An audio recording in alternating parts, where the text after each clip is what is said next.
Olá, pessoal. Bem-vindos ao podcast do Acontecendo Aqui. Estamos no estúdio do Instituto Bertol, em Florianópolis, e estamos recebendo, com muito prazer, um dos publicitários mais conceituados aqui do estado, reconhecido no Brasil inteiro pelos prêmios que conquistou, Rogério Alves. Obrigado, Rogério, por ter vindo até o Acontecendo Aqui. Obrigado pelo convite. Prazer estar aqui. Muito bom. Vamos para quem não te conhece, poucas pessoas da nossa audiência não te conhecem. A tua origem, você não é daqui, nasceu em Santa Catarina, nasceu no Paraná. Como é que você entrou no universo da propaganda e a tua trajetória nas agências de publicidade? Só para contextualizar, assim. Eu tive o privilégio de escolher a minha profissão numa época em que a publicidade estava no auge. Né? O Washington Oliveto era popstar. A publicidade de TV, principalmente, era fascinante, criativa. Então, escolhi a minha profissão no final dos anos 80, né, quando eu entrei na faculdade de publicidade. E acabei tendo, eu diria que eu peguei um pouquinho do final da festa, né?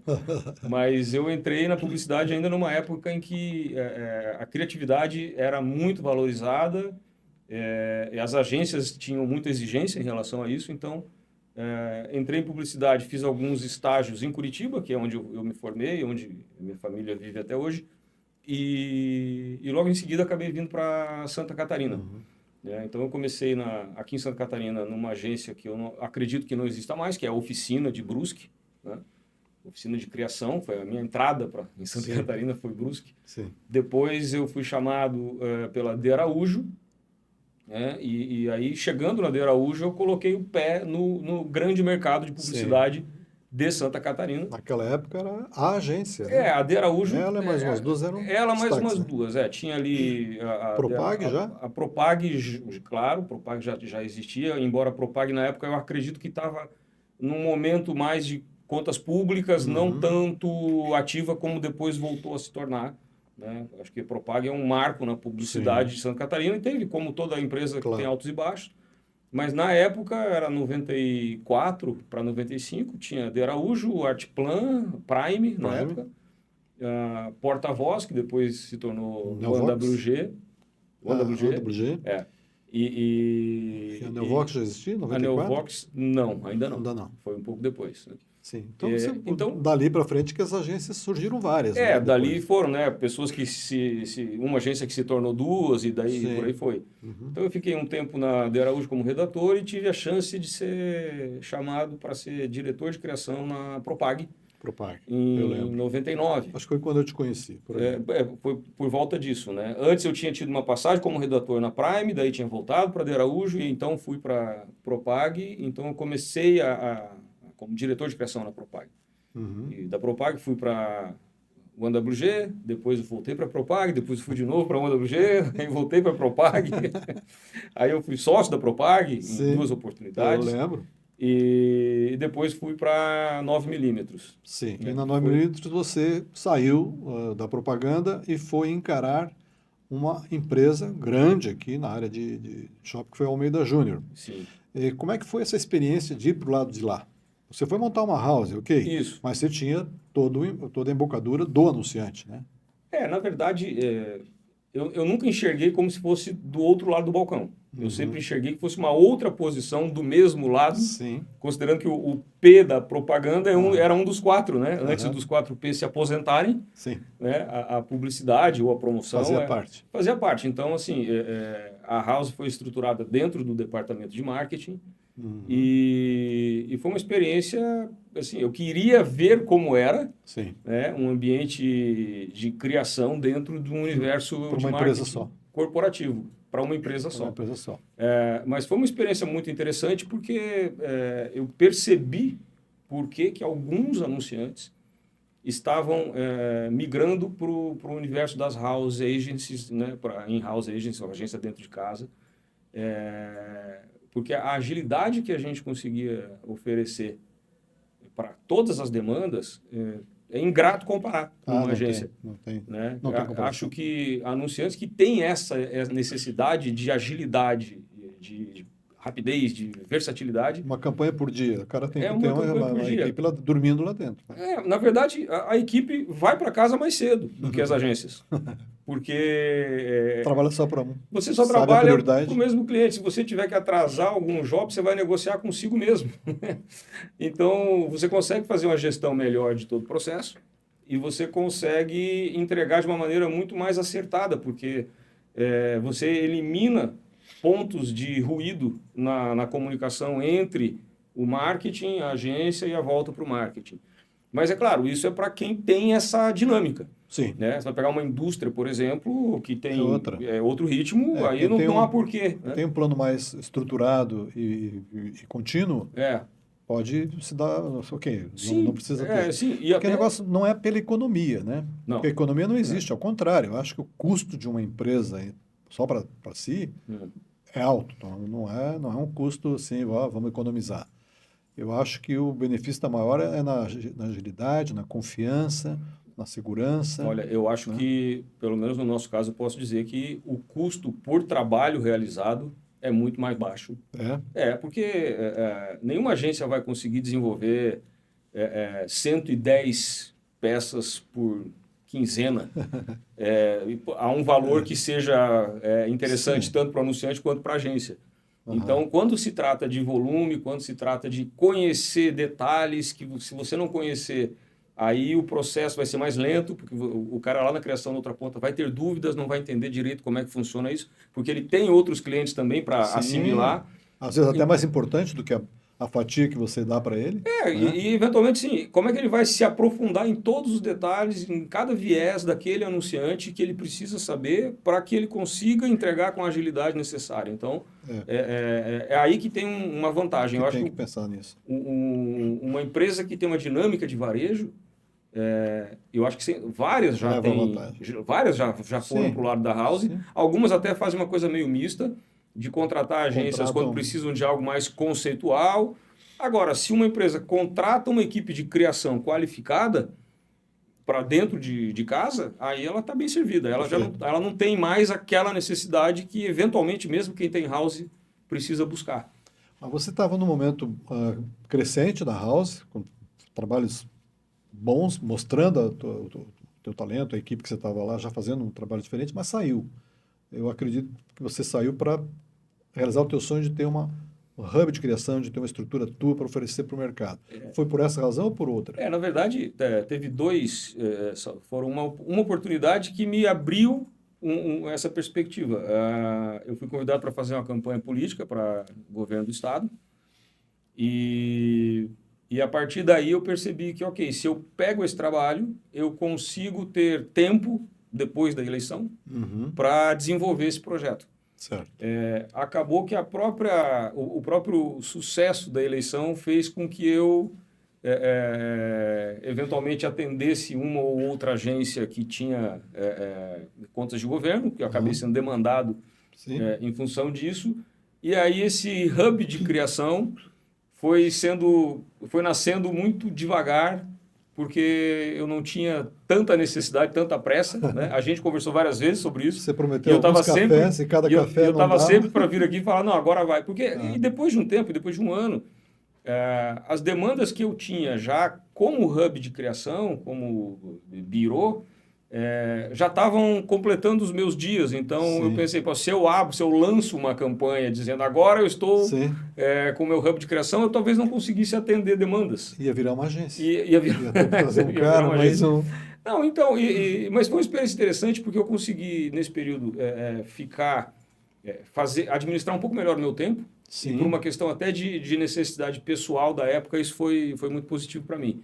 E de se desafiar como empreendedor, né? Também? Também. Eu gostei da ideia, mas aí veio essa outra oportunidade de retorno para a Almeida Júnior, daí assumindo o marketing do grupo, e ninguém pode dizer não para isso, né? Sim, mas você fez uma campanha política recente antes de voltar para lá. Fiz também. Já estava negociada, terminando a campanha, volta ou foi depois...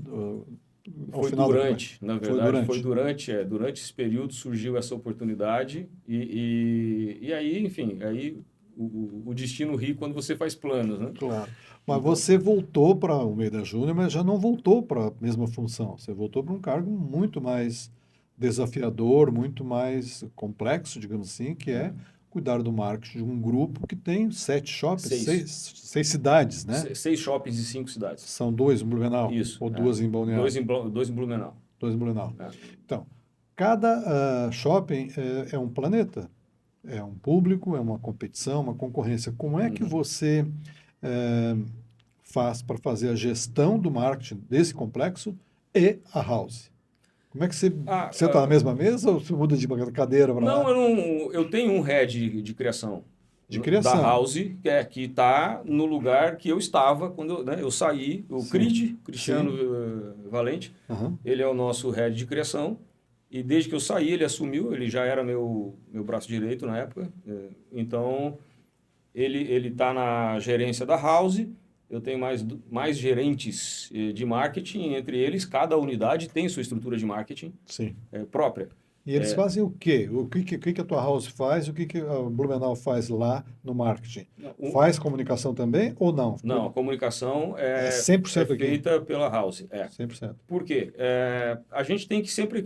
o nosso desafio é equilibrar as nuances de cada shopping, as necessidades de cada um. Existe sempre um desafio de fazer com que os shoppings estejam cada vez mais conectados com a região em que eles estão. Né, em que eles vivem.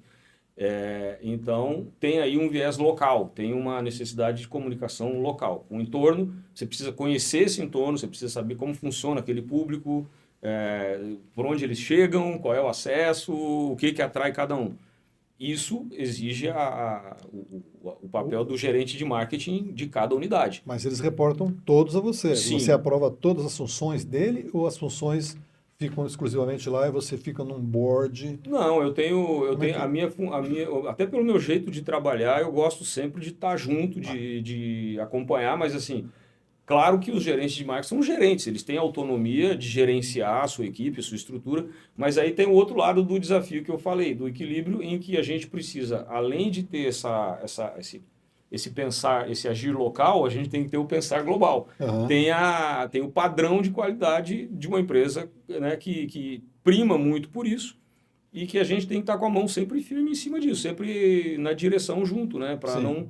Porque se cada shopping fizer 100% das suas ações do jeito que quiser, independentes um do outro, você acaba não tendo uma rede de shoppings, você acaba tendo 6 shoppings que por acaso pertence ao mesmo grupo. Dono. Mas, na verdade, a gente tem uma rede de shoppings, então existe um padrão de qualidade, existe um padrão de experiência do cliente, que a Almeida Júnior sempre primou em qualificar, sempre primou em melhorar. Então, tem um trabalho do braçal, do dia a dia ali do gerente, que tem que fazer as coisas, onde é que eu vou colocar o carro da promoção, mas é claro, a gente olha até isso, aonde vai ser colocado o carro da promoção. Então, ele tem lá uma administração do dia a dia, da comunicação, do marketing do shopping, e nós temos uma posição corporativa. Então, é uma via de mão dupla. A gente se ajuda, a gente se soma nesse trabalho. Perfeito. As pessoas podem achar que comunicação e marketing é a mesma coisa. O trabalho da House é publicidade, é comunicação, é promoção, é visibilidade, é venda. E o marketing tem uma visão mais global. Eu acho que no caso do shopping, imagino eu, que você tenha ali que olhar para mix de loja, metro quadrado ocupado, está tudo vendido, locação, lojista, marketing, segurança. Quais são as funções do Rogerinho? O marketing. Na verdade, naquela cadeira. O James costuma resumir muito bem, né? Ele diz o seguinte: shopping é mix e marketing.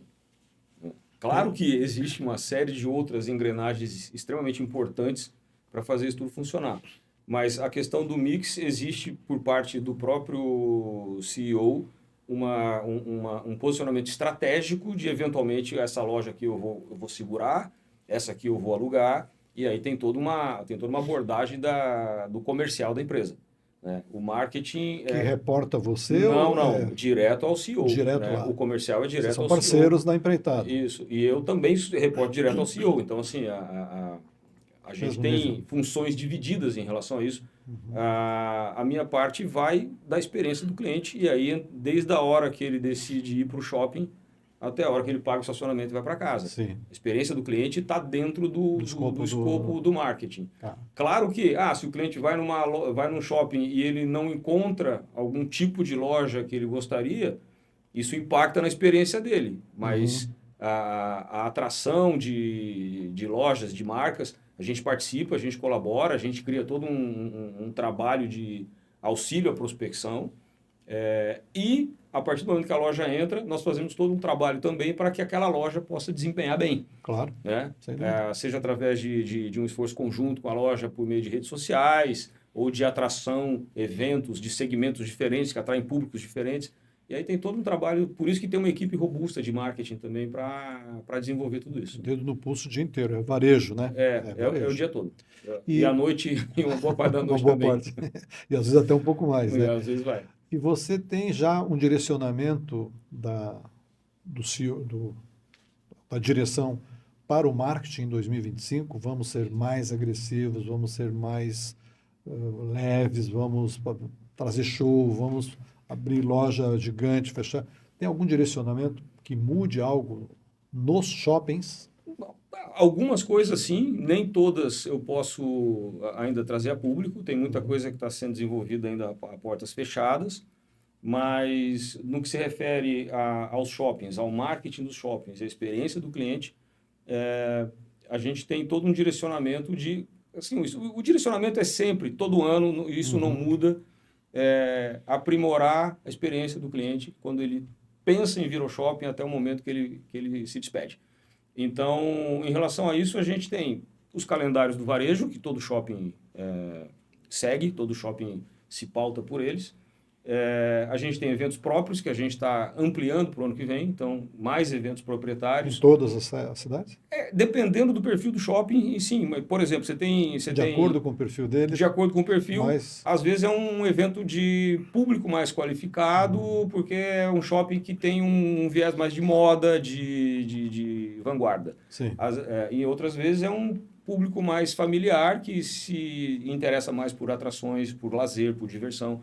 Então, cada shopping vai ter ali o seu momento próprio de evento ou de atração para se comunicar mais com aquele seu público.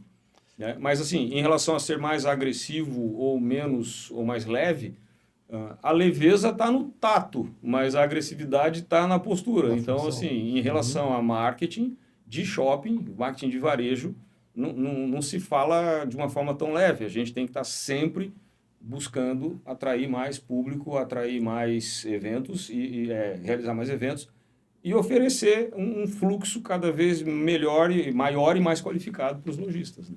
Sim, a função dos profissionais de marketing que sentam na cadeira que você senta ali é sempre essa criação de novas experiências para o consumidor.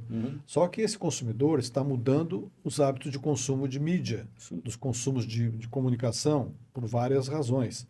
E a gente vê ainda uma presença muito forte dos shoppings em televisão. Como é que em cada cidade vocês agem? É a verba toda em televisão? Está diminuindo? Está aumentando rede social? Todas as redes? Mídias próprias?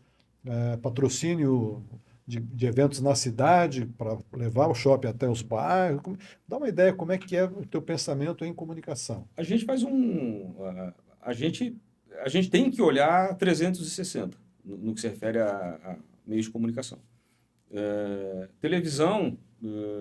A televisão ela continua relevante à medida em que a audiência dela, o investimento vai acompanhar o ponteiro da audiência sempre. Sim. O consumidor tá mais dedicado ao YouTube, então nós vamos ampliar a nossa presença no YouTube.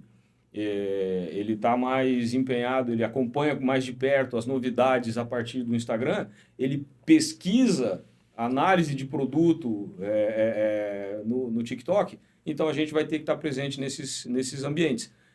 É um mix, cara, de comunicação, um mix de meios, que não dá para apontar assim, esse aqui vai ser o meio a partir de 2025 ou esse outro. A televisão está presente porque as datas promocionais ainda são ainda são carro-chefe, né? o carro-chefe, e você tem concorrentes. Que faz, você tem que vão brigar junto. Né? Então você tem que, com aquela verba que você tem, com a munição que você tem, você precisa fazer todas as frentes. Então, eu não sei te dizer assim, a televisão está diminuindo 10% ou está aumentando 10%. Para alguns shoppings, eventualmente, a gente vai fazer um esforço maior, porque a praça e o consumidor, o perfil do público está mais na televisão. Em outras, talvez a gente tenha que ficar mais em redes sociais ou enfim. Além de todos os outros canais próprios, site. E o hábito do consumidor, que você falou, tem um ponto que a gente... É uma grande prioridade nossa. A gente tem várias prioridades, mas essa é uma grande prioridade, que é o app da Almeida Júnior, é o AJ Fans, né? Que é o aplicativo para todos os shoppings da rede. Até para que o consumidor possa ter ali facilidades, comodidades, seja comprar o ingresso do cinema, pagar o estacionamento sem fila, entre outros produtos que a gente já está... Que o lado criativo já começou a fazer valer ali para trazer novos produtos e novas facilidades. Então, isso é uma coisa que você vai precisar fazer o phygital se tornar realidade mesmo, assim, né? Não adianta ficar só no físico, mas também a gente não está só no digital. As pessoas, depois da pandemia, começaram a comprar muito online, e a gente já vê uma série de pesquisas mostrando, e a gente vê na prática, que nada substitui um passeio no shopping quando você está a fim de ver um produto. Dúvida. É lazer, entretenimento, serviço, isso, não é lojinha para comprar bolsinha, é um conjunto de experiências. É o conjunto de experiências, exatamente. Agora, ali no Shopping Continente, vocês têm uma empresa de mídia exterior lá dentro, que não é de vocês, que explora aquilo. É só naquela unidade ou todos os shoppings é a mesma empresa ou tem um? Como é que funciona isso? Você está falando do circuito digital dentro do shopping? De publicidade externa que tem nos painéis dentro do shopping. É interna, dentro do shopping. Dentro do shopping. No mall, né? Não, é uma empresa própria da Almeida Júnior. Aquela empresa pertence à Almeida Júnior? É da Almeida Júnior. Achei que ela era de fora. E são nos 6 shoppings. É um circuito digital integrado. Eu acredito que aqui no Sul seja a única rede de shoppings que tem esse recurso. E isso tem atraído muitos anunciantes nacionais. Imagina, você pega quase todo o estado, né? Sim. Tem uma direção de mall e mídia dedicada a esse produto já há algum tempo. Uma das sacadas que o Jaime teve, acho que em 2022, se eu não me engano. Pandemia. Não, 22 já, né? Quando já estava voltando o fluxo de melhoras. O boom, estava dando um novo boom. E ele teve essa ideia e está se tornando, já é um sucesso. De receita. Já é um sucesso. Receita recorrente.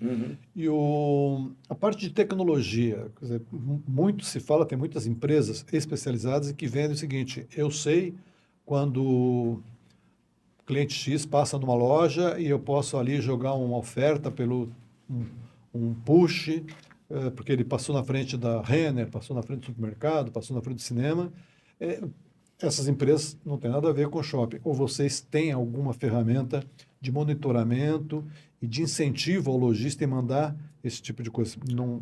A gente tem ali cada loja que se vire? A gente tem algumas ferramentas de BI que mostram de onde vieram os nossos clientes. Não todos. Tem aquele cara que sai de casa e vai a pé e entra no shopping. Então, tem aquele que estava passando ali na frente e resolveu entrar. E tem aquele que planeja a ida. Então, hoje em dia, tem várias ferramentas que já te permitem cruzar dados como ele acessou o meu banner, ou ele viu o meu anúncio no Google, e ele veio até o shopping. Então, você já consegue mensurar esse nível esse mapeamento. Sim. Agora, se ele passou na frente da loja A, B ou C, eu acho que isso exige uma precisão que eu ainda não vi ninguém apresentar com uma certeza milimétrica. Então, o que acontece muito é que algumas lojas têm isso, né? Algumas lojas também têm esse recurso de saber se o cliente foi impactado e se daqui a pouco ele está na região, ele está naquele raio. Mas eu não acredito que isso aí seja ainda Eu já ouvi essa promessa algumas vezes, que dá para saber até se ele está no térreo ou no segundo andar, porque o celular tem um acelerômetro, mas é uma ferramenta maravilhosa para o comércio se ela funcionar a pleno. Mas eu ainda não vi. E também a questão do push, ela foi regulamentada já há algum tempo atrás, né? Você não pode sair dando push em todo mundo. A pessoa tem que aceitar, ela tem que ter... Então você é muito microsegmentado. Eu acho que é o futuro, está perto, né? Com monitoramento, com câmera, com GPS, com acelerômetro do celular, mas eu ainda não vejo isso funcionar tão bem. Na hora que estiver funcionando bem, pode ter certeza que a Almeida Júnior vai ser pioneira nessa aplicação. Rogério, eu queria te perguntar sobre os números do grupo. São 5 cidades, são 6 shoppings, é uma população importante, né? Qual é o número de pessoas que passam por lá, a quantidade de pessoas que vivem na região de influência dos 6 shoppings? Tá, bom, você sabe que a gente controla e a gente conta cada pessoa que entra, cada carro que entra, né? Tem essa contagem com câmeras posicionadas nas entradas e tudo mais. Então, a gente tem assim 71% do market share, considerando shoppings de um determinado tamanho para cima. A gente não está contando pequenos, né? Isso dá 71% de market share. E os shoppings estão em 5 cidades, né? Tem 2 em Blumenau, um em Joinville, um em Balneário, aqui em Florianópolis, na região de Florianópolis, em São José, e outro em Criciúma. Então, a gente acaba alcançando 77% da população do estado, né, nessas cidades que estão no entorno. As cidades. Né? Não as cidades apenas, mas as cidades em volta que também acessam o shopping. Em algumas regiões, o shopping é a referência daquele entorno todo, não só da cidade em si. Como é o caso aqui de São José, que ele acaba abraçando também Florianópolis, tem um público interessante de Florianópolis que frequenta. São José, Palhoça, Biguaçu e até Garopaba a gente contabiliza pessoas que chegam até lá. Então são números interessantes, é um dos maiores grupos do Brasil e o desafio é basicamente do mesmo tamanho. E faturamento, você pode dar uma ideia de quanto é que o grupo fatura por ano, mais ou menos? Não posso dar uma ideia. Não posso, infelizmente... ligar na Bolsa de Valores. O que estiver lá é a informação oficial. Até porque a gente está fechando o ano e qualquer número que eu te der, ou ele vai ter um ano de defasagem, ou ele não está completo. Então, não posso te falar. Mas, assim, em termos de área, eu acho que as pessoas pegam pistas e fazem contas, a gente tem 227 mil metros quadrados de ABL. Então, é de fato uma empresa admirável naquilo que no patamar que ela chegou e nos planos que ela tem para o futuro. Vai ser realmente incrível. Legal. Com relação à produção não digo da campanha, mas assim, como é que a House produz seus trabalhos? Tem produção própria, tem uma produtora interna, é tudo de fora, faz concorrência? Dá uma ideia, porque é muito trabalho. Você falou 110 peças por campanha, cada shopping, quer dizer, é um mundo. Dá uma ideia como é que vocês resolvem isso? Não, cada shopping faz lá na sua cidade a produção? Não. A gente tem uma equipe de designers que desdobra essas 115 peças. Às vezes, dependendo da época do ano, mais de 300 peças, porque tem grandes eventos acontecendo quase que na mesma semana em vários shoppings. Mas em relação à produção, nós temos um videomaker na estrutura, na equipe, com equipamentos que, enfim, poucas produtoras eu acredito que tenham hoje, com qualidade para você passar com um drone de primeira pessoa dentro do shopping ou, enfim, qualquer tipo de produção que a gente precisar fazer. A gente tem equipamentos de muita qualidade, mas quando precisa a gente tem outros parceiros também que reforçam a nossa força de produção. Então tem muita coisa que a gente produz internamente. Sim. Tá? Preciso, claro, da produção de áudio, que a gente não tem interna porque não tem essa demanda toda. Quando se trata de campanhas mais elaboradas, quando a gente está falando, por exemplo, de trazer uma modelo para fazer uma campanha e essa campanha precisa ser perfeita em cada detalhe, nesse caso a gente contrata produtoras, como uma agência contrata para seus clientes. Com equipe de direção de tudo, né? De tudo, de forma. Aí é uma produção, de fato. A gente não consegue conceber uma produção que precisa ser qualificada sem uma produtora qualificada. Sim. Embora a nossa equipe interna seja altamente qualificada, principalmente no que se refere à fotografia, equipamento, lente, porque a gente tem que retratar os nossos shoppings de uma maneira... Porque é sempre muita beleza, né? Muita coisa bonita. Porque o shopping, quando a gente fala que shopping é experiência, a comunicação faz a projeção dessa experiência. A pessoa, eu preciso mostrar aquilo que te espera aqui de uma maneira projetada. Você vai encontrar de verdade. A publicidade faz isso há séculos, né? Então, a produção é isso. Então, em campanhas maiores, como por exemplo a última campanha que a gente fez de Natal, foi contratada uma produtora de fora. De fora. Mas a gente colocou a nossa equipe acompanhando, dando algum reforço para making off, enfim. E até para acelerar o aprendizado dessa equipe, né? Porque a gente já fez algumas campanhas que foram produzidas totalmente internas com a equipe estrutura interna, e você diria que foi. Você me perguntaria qual foi a produtora que fez aquele belo trabalho. Sim, é de vocês. E ele é feito internamente. Sim, aí nesse momento tem uma grande economia. Eu acho que a economia ela existe em todos os aspectos, Jair, porque aí você pega assim, material digital. Cada shopping tem ali a sua equipe digital que produz muito conteúdo diariamente, tá? Para divulgar as novas lojas que chegaram, as atrações, as promoções, e para fazer a ativação dessa comunicação, para gerar engajamento, para ampliar a base. Então, aí a produção também é interna. Muitas vezes o nosso videomaker se desloca até a unidade para poder dar uma força, mas cada equipe tem a sua própria capacidade. É uma indústria, funcionando. Eu imagino que sim. E é muito bacana você conseguir atuar em cada frente dessa e você ver como que as coisas podem andar. Uma ajuda a outra, inclusive. Uma ajuda a outra. Benchmark, né? Fiz aqui uma campanha que deu certo e tal. Sim. Vocês interferem também na comunicação dos lojistas?